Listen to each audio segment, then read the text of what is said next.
What is going on, ladies and gentlemen? Happy Saturday to you all, and welcome to another live beer review.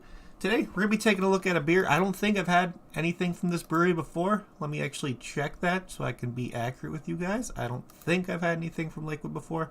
No, so we're talking about a beer from Lakewood Brewing Company down in Garland, Texas this afternoon.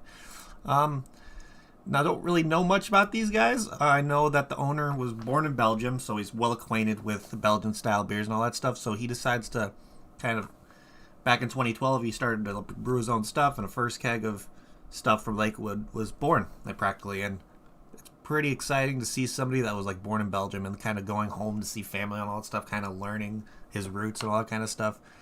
And then kind of falling in love with the beer scene and bringing that over to Texas, which I think is pretty cool. So today, we're going to be taking a look at an Imperial Milk Stout from these guys.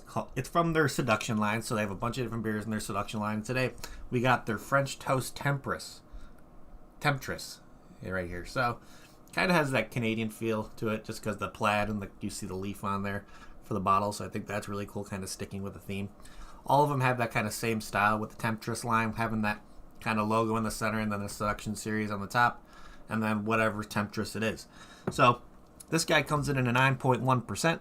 So yeah, for an Imperial Milk Stout, that's probably a decent kind of ABV, I would say. It has a 56 IBUs in it, so which is going to be interesting. I wonder if there's going to be a noticeable bitterness to it that it might balance out all those sweeter flavors that are pretty much put into this thing, because there's everything from, let's see, lactose, maple syrup, vanilla extract, and natural flavor. So they wanted to bottle up pretty much a stack of French toast and put it in a bottle for you guys. So I'm pretty damn excited. I'm expecting, since it's a milk stout, it to be pretty syrupy. I'm assuming could have a nice kind of sweetness to it. I've had some not so good experiences with beers with a lot of maple syrup in it, so I'm hoping the maple syrup isn't too predominant in there to where it's just that's all you taste and it's kind of just an unsatisfying experience. But who knows? I'm pretty damn excited. Let's see. I know there's been a couple people on my friends list that have checked this one in, and they've all given it a 4 and above. So I'm pretty damn confident this is going to be pretty damn delicious. So without further ado, let's crack this guy open and see what this thing's all about. Let's see what we get on the smell, because I'm curious. If it's just going to be straight maple syrup, who knows? Oh yeah, right out the note. Yep. Tastes like straight up maple syrup right on the nose. Definitely getting that strong maple sweetness on the nose. Definitely can taste there's going to be that natural those milk stout notes in there with malt and roast barley and all those kind of the flake stuff. Yeah, it smells absolutely delicious. So without further ado, let's pour this guy. I could be drinking out of my untapped tulip glass. I'm expecting some really syrupy kind of milk stout action, so let's see how it goes. Oh yeah, looking heavy already. Actually, on the pour, it has almost a dark, almost golden brown color, but then you get into the glass, is that very black as your soul color to it.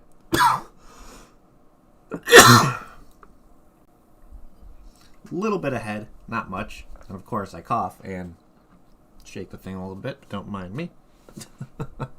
Just making a mess over here like I always do. Let me clean that up really quick, because my dumb ass just spilled a little bit on my desk, but that's fine. So, yeah, look at that. That looks absolutely delicious. Still got a lot of those maple syrup flavors on the nose after I pour it, so I'm expecting some really heavy, really creamy kind of maple syrup flavor. So without further ado, let's give this guy a try. So, cheers everybody. Happy Saturday.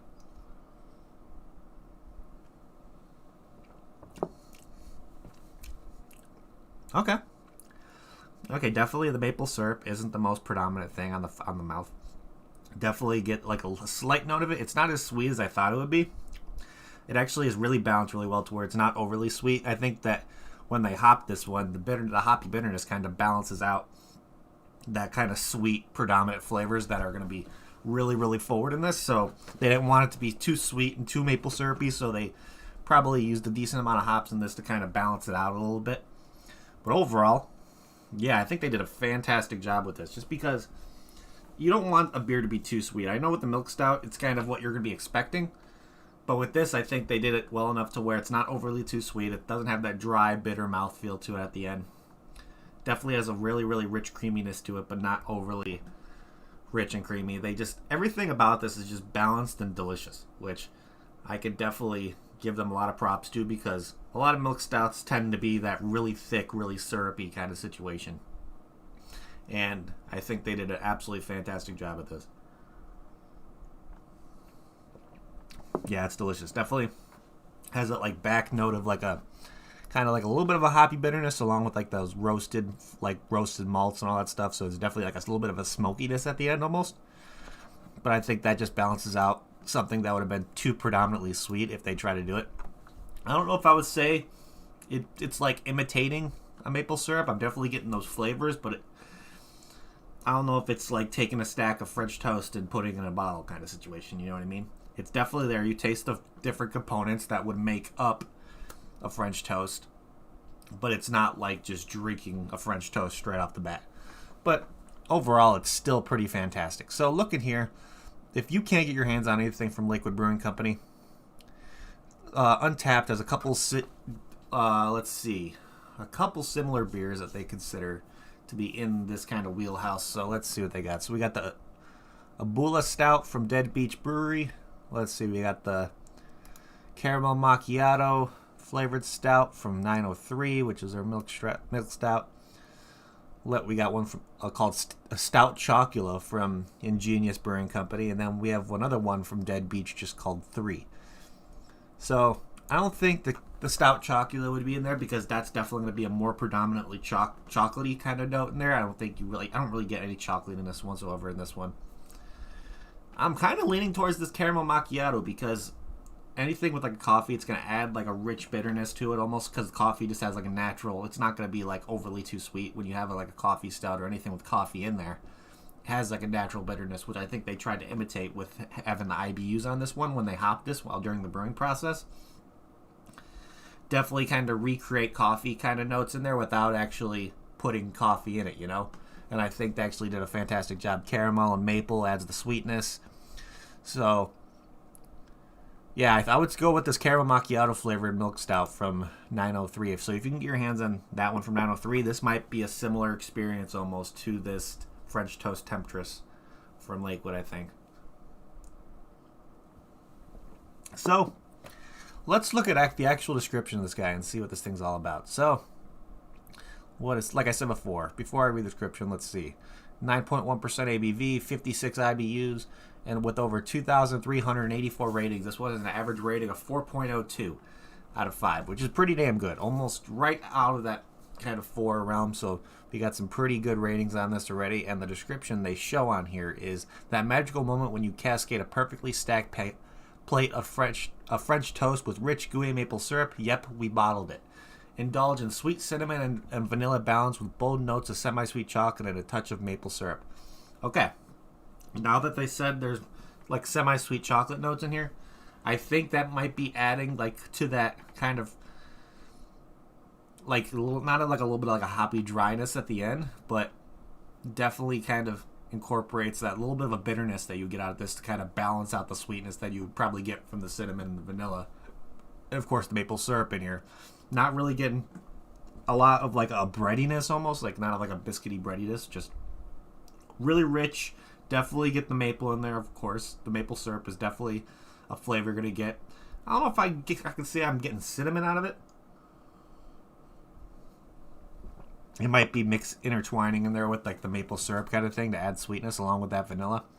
But that kind of semi-sweet chocolate, almost like hoppy bitterness, to kind of create something similar to a coffee note, is pretty damn delicious. I think this is very, very well balanced, and just, like I said, not too overly sweet and not too overly bitter, which I think when you can do something like that, I think you kind of know what you're doing. You're kind of pretty good at your craft.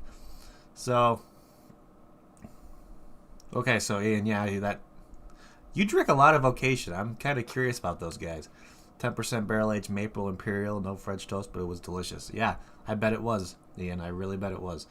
So, let's look and see what people are rating this one. But let's look at my friend list, because I know I had a couple friends check this in. So, let's see. I got one here that he actually drank yesterday. So he went over to the West Texas Tap House. It actually had it on tap. It's like a beer garden over in El Paso. He's Rob Lopez, a.k.a. The Real Beer Snob on Instagram. He gave it a 4.25 out of 5 on Untapped. And then my dad, of course, put on Tavour, because that's where we got this thing. Gave it a 4 out of 5. And that's all I got for Friends List stuff. So let's look at the global ratings here and see. This guy gave it a 4.25. This guy gave it a 3.75 purchase off Tavour. What's IFD Station 31? Oh, it's a fire station. So he's probably on break at work. He looks like he's a fireman, so he's having a beer, which, hey, more power to you. So we got one at Country Club Village this guy purchased in Rochester Hills. Yeah, Rochester Hills, Michigan. Interesting. This guy gave it a 3.75 out of 5. I guess his friend John gave him this one. So let's see. Another 4.25 out of 5. 4.5 out of 5 purchased at the HEB, which is like a kind of a grocery store in Texas. So this one was purchased in Universal City. So that's what else we got. Another purchase at the West Texas Tap House. Gave it a 4 out of 5. Another 4 at Old Fredericksburg. I wonder what that is. It's a gift shop in Fredericksburg. Okay. Let's see. We got another 4. We got a 4.75 here purchased at Specs, which is a liquor store down in McAllen. So yeah, it looks like this stuff's pretty available in Texas, I would say. A bunch of little places around El Paso. I'm assuming that's probably the area of where the brewery is. I'm not sure exactly where. I don't know if it was Greenfield, I think it was. Yeah, okay, Garland, Texas. I don't know where exactly Garland, Texas is, but I'm assuming it might be around like that El Paso area. So, yeah, but this beer is absolutely fantastic. I think they did a wonderful job of just making it perfectly balanced. And I'm really, really impressed with this one. I'm definitely interested to try some of the other ones from the Temptress line or the Seduction line, like I said. So let's look here and start figuring out what we're going to be doing for ratings. So, bottle art. Well, there really isn't much going on with the bottle art. Let me pour the rest of this into the glass. Yeah, I think it's really clean. I kind of like the little touch they did, especially when making something with like maple syrup. They kind of went with like a Canadian theme. So you have like that plaid kind of lumberjack kind of background on it, which I can really appreciate. And then their Temptress kind of logo always changes a bit depending on which kind of style of the milk stout it is. So this one has a maple leaf in the back with the kind of that silhouette of the chick on there drinking a beer. Let's see, Seduction Series. I really like the font they used for the French Toast Temptress, or just the Temptress line. We got the Lakewood on the bottom. Of course, tells you like the best temperature to drink at.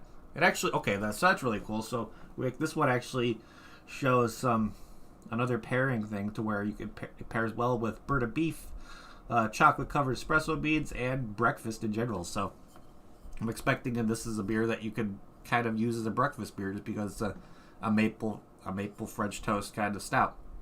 So yeah, then they give you like a little bit of a description on stuff on the side. So overall, yeah, really clean. I don't really see a lot of bottle arts go crazy with like stuff on the bottle.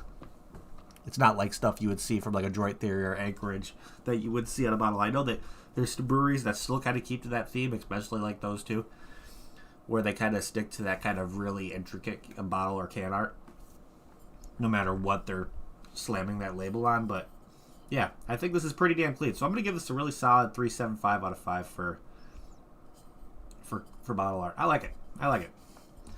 So let's see. If I got this in a flight at Lakewood Brewing Company, would I get another one?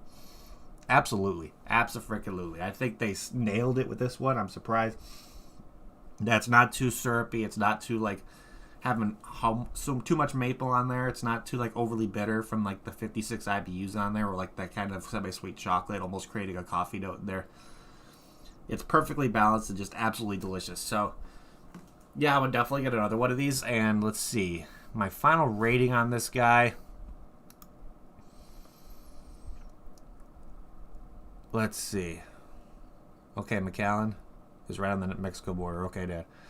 Let's see.